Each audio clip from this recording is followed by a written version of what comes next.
Hi, sweet friends, and welcome to my channel. So let's chat.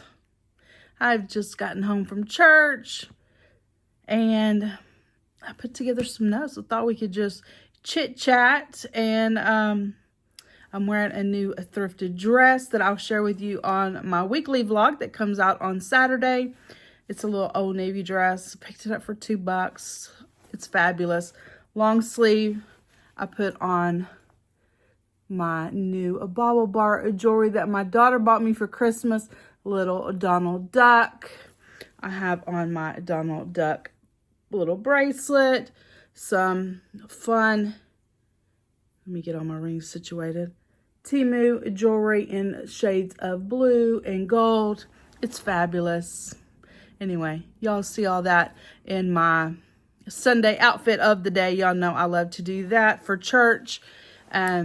So what I thought we could talk about today is in my last video, I believe my last Chat with Kat video, I did the top 10 things that I will be doing in 2025. And so I thought, you know what? Although I just released that video, I had already started on the top 10 since the beginning of the year. So thought, you know what, let's see how far I've already gotten in just 1 month, because today is February the 2nd. How far has Catherine actually gotten on this list of top 10 to date? So my number one thing I will be doing was organizing. Organizing is just part of who I am. Everything that I do, organized in order. And I'm a bit of a perfectionist, and it's just ingrained to me. It's my gift, if you will. And so I went back through my weekly vlogs because I hadn't really been tracking what I was doing, although I was already doing it. So I went back through my weekly vlogs and I wrote down the things that I've already organized this week. So I organized in the YouTube room. I had gotten a new little 4-piece holder, like a metal. Anyway, I organized. I have a table that two TV tables that I use, where I have all of the things that I'm sharing with y'all when I do a haul video, and I needed to organize some things. So I organized there in the YouTube room. I did some organization in my closet that I shared with y'all. I organized all of my fun Disney jewelry. I shared that in a weekly vlog using some Timu organization containers that I had purchased. I did some organization for my luggage. In the video coming up, my weekly vlog that'll be up on Saturday, I organized some Disney adorables that I had that I added to a trinket shelf. And in that video also, I'm sharing with you, I organized a get ready with me cart to have there in my bedroom. It's just got a variety of items like my jewelry, perfumes, my lipsticks, different things that I would need there in the room that I like to have. And so those are some things that I have organized already this year. 1, 2, 3, like six different areas. What I just thought about, I organized my buffet as well in the dining room. So I need to add that to the list, because we want to make sure that we're taking full credit for everything that we're doing, right? Mark your stuff down. That way, when you get discouraged and you think, oh my God, I haven't gotten anything done this year, you can go back to your list and you can be like, no, you know what, Catherine, you did get things done. You've done amazing this year, and you're going to keep doing amazing. And so write it down. Kind of reminds us a little bit off subject, but there's there's a little song. It says, count your blessings, name them one by one, write them down and see what the Lord has done. Same thing with your, if you want to call them goals or your intentions or what, write things down. That way you can go back and you can see exactly what you've done and keep yourself encouraged. All right. So, The number 3 thing that I said was to read books. And so I'm off to a really good start, actually. In just the month of January, I've already read, let's see, 1, 2, 3, 4, 6, 7. 1, 2, 3, 4, 6, 7. 7 books. I'm halfway done with number 8. And one of the books I actually read in December. So 7 books complete as of February the 2nd. So let me share them with y'all. Y'all have seen these before. These aren't new. This one I've shared several times. Very good book. I actually read this one in December. So a Disney villain book. The Flight. Belle Takes Flight. The End is Just Beginning. This is an amazing book. This is like the Beauty and the Beast after the spell has been broken and how they go on. Very good book. Read that one. Rebel Rose. Let me see.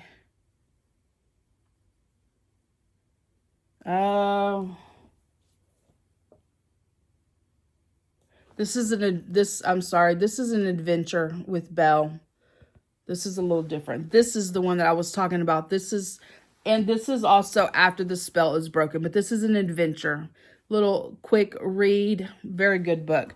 This one is like the Belle and the Beast. After the spell has been broken, their life together. A very, very nice book. This one is a lot. Y'all, this one took me the longest to read. It is a thick one. This one is Ariel, because obviously that's Ursula. This is Ariel story. So Ursula casts a spell. Ariel's dad's gone. Ariel has no voice. All the things. So this is after that. What happens after that spell has been cast. So very, very good one. All right. So I took a little break from the Disney villain books because, sometimes the books get long and, all the things. I picked up some new Judy Blume books. And remember, every book counts, no matter how small it is. It counts. And so I found some new ones at the Dollar Tree. This one is Judy Blume book called Freckle Juice. And it is a tiny one. And I'm counting it because I've heard that people, say every book counts. And I'm counting this one. It's 57 pages. A little kid's fun book. It counts. So that one's cute. Here's another one. A little cute book. The one in the middle is the Green Kangaroo.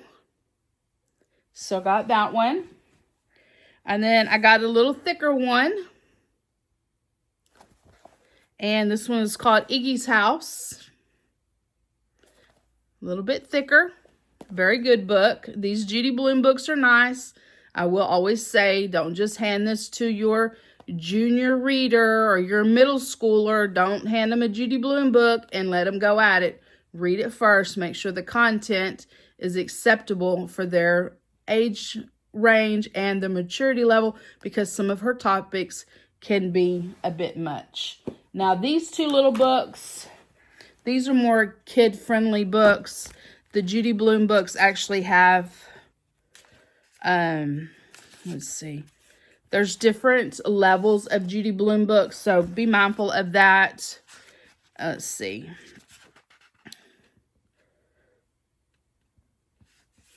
Like, these are just picture book and storybooks, so they're for the younger readers. These would probably be safe to give your, kid readers.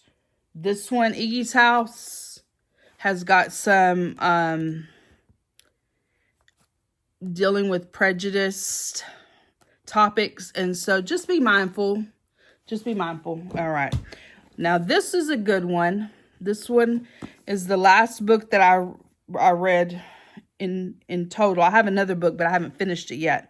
This one is Mulan. So this is after she went to war in her dad's place, and now she's come back home, and she's, you know, kind of there at home with her parents, leading her female militia, and that this picks up right there, and it is fabulous, guys.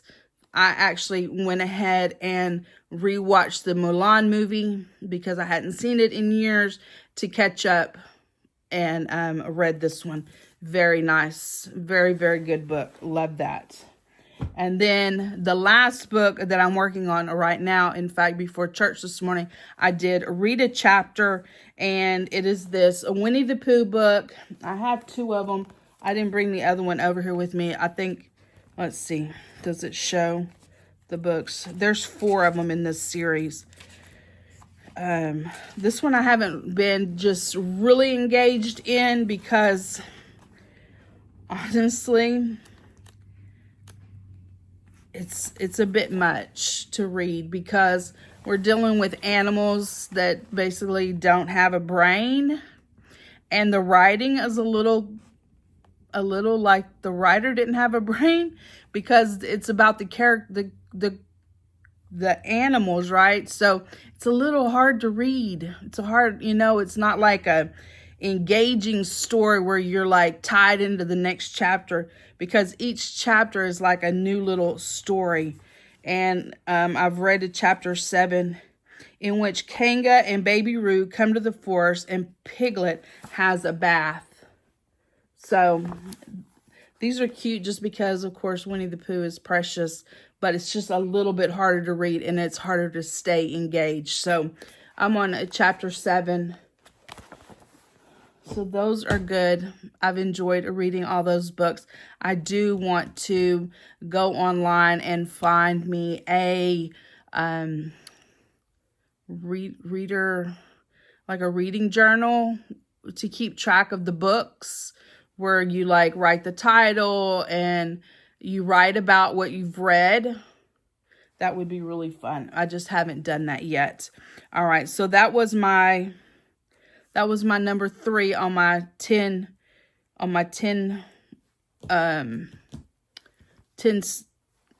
top 10. I can't talk. All right, my number 4, I've already gone over this with you, and it was to pay down some debt. You know, I just have a few small credit cards. You know, they're not much. Easily can pay them off with some extra money. So I did pay off my car. I told y'all that in my last video. And then I parlayed my part of my car payment over to pay the balance that I owed on a credit card. And so I've already paid off my car and 1 credit card. I also say that to say this is I don't want to pay them all the way off, because I still need to rotate or revolve my credit, right? To build credit, to have credit, to do things. You know, you just never know where you're going to be at life, is that my credit needs to revolve. So where I can pay some of them down, I still want to have that revolving credit where I'm making timely payments every month. And so, yeah, we got to be careful about that. And then my number 5 was to grow my social media platforms. And so I was looking at my stats on my YouTube, because that is my main platform that I grow, or that I spend the most efforts in. And for the month of January, I had 34 videos and 5 shorts. So I still need to increase my shorts, because those bring more traffic, if you will.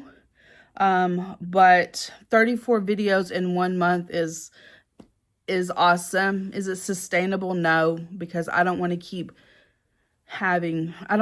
spending money. Like, anyway, I talked about more about that in the top 10 list, so I can link that video. If you haven't seen it, you can go back, and I talked a little bit more about the sustainability of keeping up with that kind of numbers of videos. So 34 videos, 5 shorts. Previous years, I've done like 4 videos a week, being Tuesday, Dollar Tree. Tuesdays is kind of a low view count. So to do a Dollar Tree on a Tuesday would be perfect because a lot of people are looking for those Dollar Tree videos. So that's why I chose Tuesday for Dollar Tree. Thursday, I was doing thrift hauls. Fridays, I was doing some kind of grocery haul or online order haul or, you know, something just various. And then on Saturdays, I've been doing the weekly vlog. So really, per month, I was only doing 16 videos. So I did almost triple that in January. So anyway, and then also in increasing my view count comes some working on the titles for my videos, how my description reads. So I've been working on that as well. If you are a YouTube creator, you know, and you have like a email address, a lot of people send you, hey, they call it SEO or something like that, like what your description and your title and what wording needs to be in there. They're like, oh, you're not scoring high enough, which is why you're not getting the views. But if you read those, I'm never going to allow somebody to do that for my channel. But if you read in their comments, they'll give you a little hints of what you can improve. So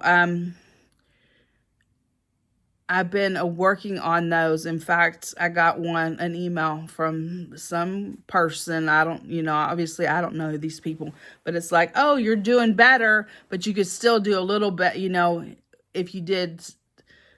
Anyway, they'll like block out the sections that need help. So, one of the things that I noticed on there, the description was leaning towards the shorter titles.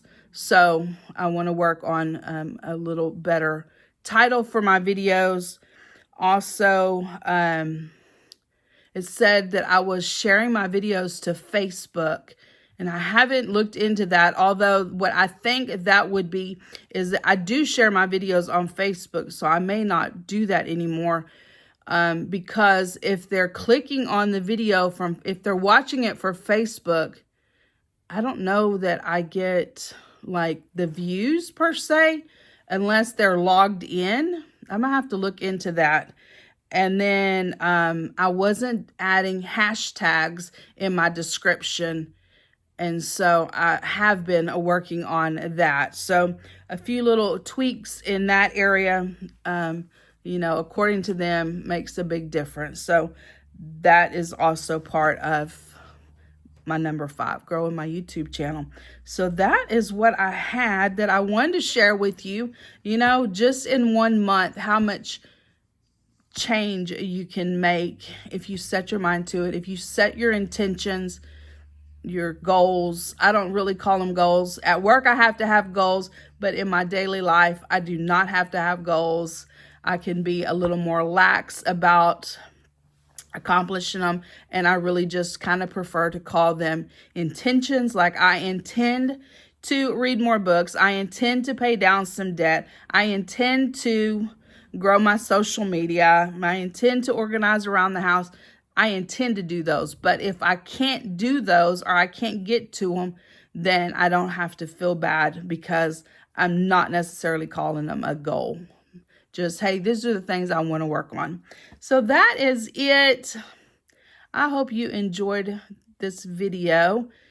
Does this setup work for y'all? I feel like because I'm here on my couch, which you can't see is right across from me. I'm on my love seat. Right across from me is my big couch. So when I'm talking to you, it's almost like I have a friend sitting on the big couch, like facing me, and like we're talking, although the conversation is one-sided, which is normal because I like to talk. And so I could be, you know, ramrodding a whole conversation and not giving anybody else a chance to talk. Anyway, that's kind of what it feels like, is that I'm just the only talker. But anyway, let me know, does this work? I don't know. I don't know if I'm looking at the camera right while I'm talking either. I need to go back and see. I'm supposed to be looking over here, I believe. Yeah, because if I look at the couch where the other person will be sitting at, then I'm not looking at y'all. Anyway, it's an adjustment. This is only my third video recording from here. Let me know. Let me know what y'all think. Is this a good angle or is this bad? I like it too because I have a three light floor lamp here, and I feel like it puts off a lot of light. I don't have to set up any additional lights. I don't have to get out a huge tripod. I have y'all on a small tripod, and it seems to work really good. So anyway, let me know. Yeah, if you have enjoyed today's video, please give it a big thumbs up. Hit that subscribe button down below. If you haven't already, become part of my YouTube channel. Be sure to leave me a comment down below. Either type something out, give me a heart emoji, whatever. Leave me a comment. Let me know what you think about these videos. Share the video out. If you have friends and family who might be interested in my channel, share it out with them, and maybe they would like to come check out the family here, the YouTube channel. And that's it. I will see each of you in my next video. Bye, guys.